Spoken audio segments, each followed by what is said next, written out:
कक्षा 11 मैथमेटिक्स तथा बायो के प्यारे छात्रों, लास्ट वीडियो में हमने आपको डायमेंशनल फार्मूला और डायमेंशंस ऑफ एन यूनिट्स, किसी यूनिट के डायमेंशंस क्या होते हैं, इसके बारे में डिटेल में हमने आपको डिस्कस किया था। आज हम इस क्लास में विमाओं के उपयोग के बारे में डिस्कस करेंगे। Use of dimensional analysis, use of dimensions.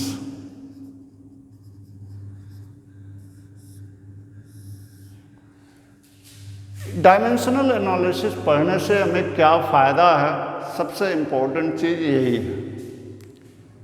तो यहाँ सबसे पहले हम उस चीज़ को डिस्कस करना चाहते हैं, जैसे आपके पास x एक फिजिकल क्वांटिटी है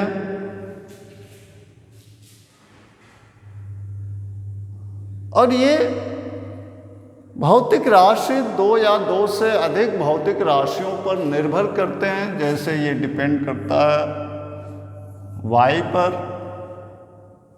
ये डिपेंड करता है z पर और ये डिपेंड करता है p पर।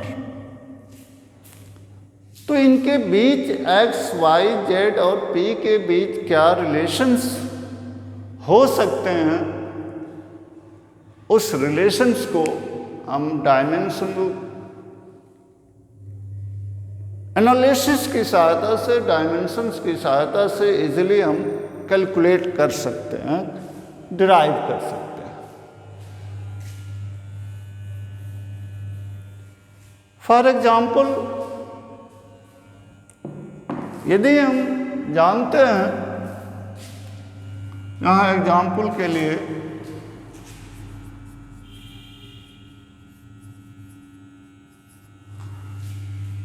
हम जानते हैं कि अभिकेंद्र बल F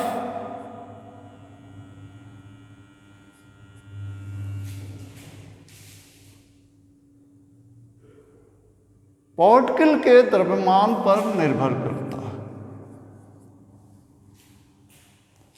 यानी जो पार्टिकल वृत्तीय गति कर रही है उसके द्रव्यमान पर निर्भर करता है, लेकिन ये नहीं मालूम कि वो द्रव्यमान के किस घात पर निर्भर करता है। द्रव्यमान के स्क्वायर पर निर्भर करता है, द्रव्यमान के क्यूब पर निर्भर करता है, द्रव्यमान के अंडर रूट पर निर्भर करता है, ये नहीं मालूम। तो हम मान लेंगे this centripetal force depends on the mass and at power a. उसी तरह F depends on velocity, velocity के पावर b पर डिपेंड करता है। तीसरा F radius of the circle के पावर c पर डिपेंड करता है। अब यहाँ तीनों को हम एक साथ लिखें तो F प्रोपोर्शनल टू m का पावर a, v का पावर b, r का पावर c लिख सकते हैं। F equal to some constant k m to the power a, v to the power b, r to the power c। अब इस equation के दोनों तरफ के भौतिक राशियों की विमाओं को, विमीय सूत्र को हम यहाँ पर यदि प्रतिस्थापित कर दें, रख दें, तो यहाँ आप जानते हैं F बल है और बल की विमा m l t माइनस 2 होती है। चूँकि m पर कोई विमा नहीं है इसलिए ये 1, l पर कोई विमा नहीं है, l 1 t माइनस 2। यहाँ के ये द्रव्यमान है, m का पावर a हो जाएगा ये वेलोसिटी है, और वेलोसिटी की बीमा आप जानते हैं LT-1 होता है,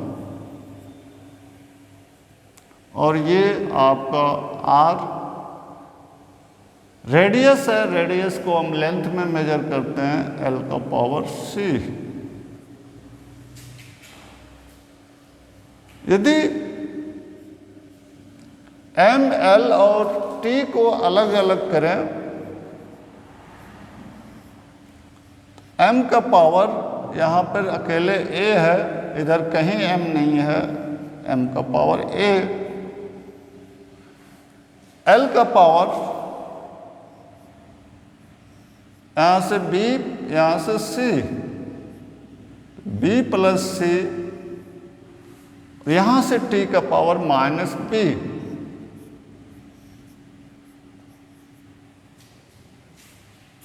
इस तरह मास, लेंथ और टाइम के विमाओं को अलग अलग करने पर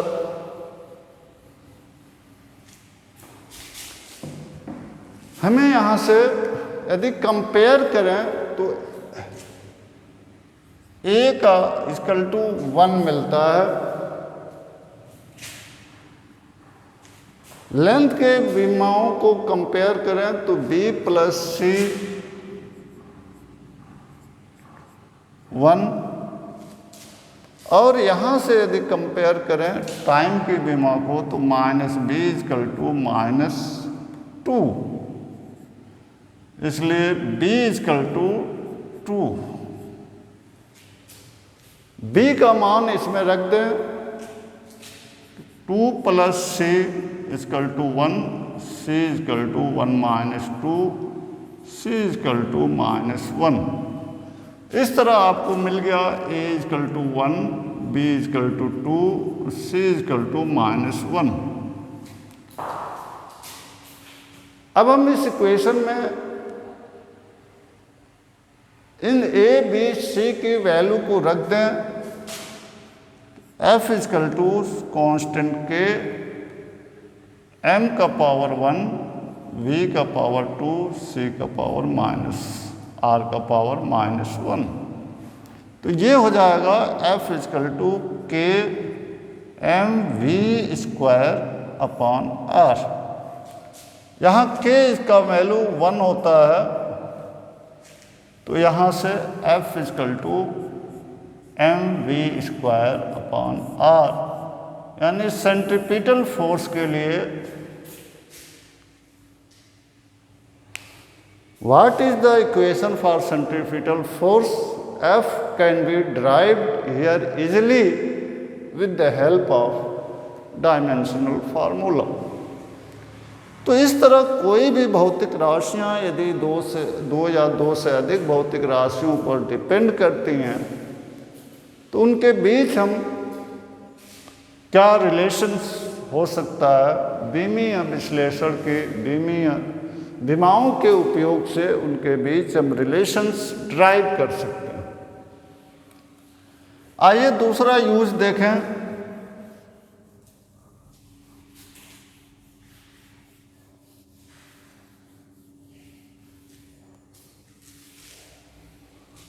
दूसरा हमारा उपयोग है